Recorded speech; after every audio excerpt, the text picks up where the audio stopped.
અખિલ ભારતીય રાષ્ટ્રીય શૈક્ષિક મહાસંઘ છોટાઉદેપુર જિલ્લાની આજે જિલ્લા કારોબારી બેઠક અને સાધારણ સભા બેઠકનું આયોજન હતું, જેમાં છોટાઉદેપુર જિલ્લામાંથી 150થી વધારે શિક્ષક ભાઈ બહેનો આ જિલ્લા કારોબારી અને સાધારણ સભા બેઠકમાં ઉપસ્થિત રહ્યા હતા.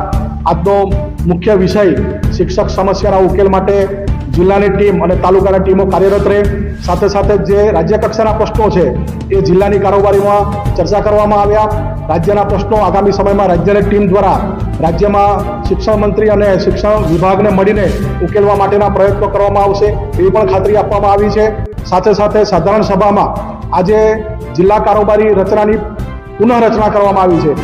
શૈક્ષિક મહાસંઘ છોટાઉદેપુર જિલ્લાના 3 વર્ષ પૂર્ણ થતા આગામી સમયમાં 3 વર્ષ માટેની પુનઃનિયુક્તિ માટે આજે જિલ્લાના અધ્યક્ષ તરીકે શ્રી બાબુભાઈ રાઠવા અને મહામંત્રી તરીકે શ્રી વિજયભાઈ સોલંકીની સર્વાનુમતે વરણી કરવામાં આવી છે. સાથે સાથે જિલ્લા ટીમની ઘોષણા પણ કરવામાં આવી છે અને દરેક તાલુકાની ટીમની સંપૂર્ણ ઘોષણા કરવામાં આવી છે.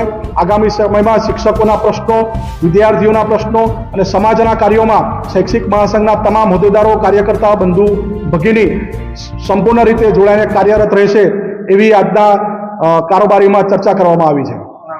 અનિરુદ્ધસિંહ સોલંકી, અધ્યક્ષ પ્રાથમિક શૈક્ષિક મહાસંઘ ગુજરાત.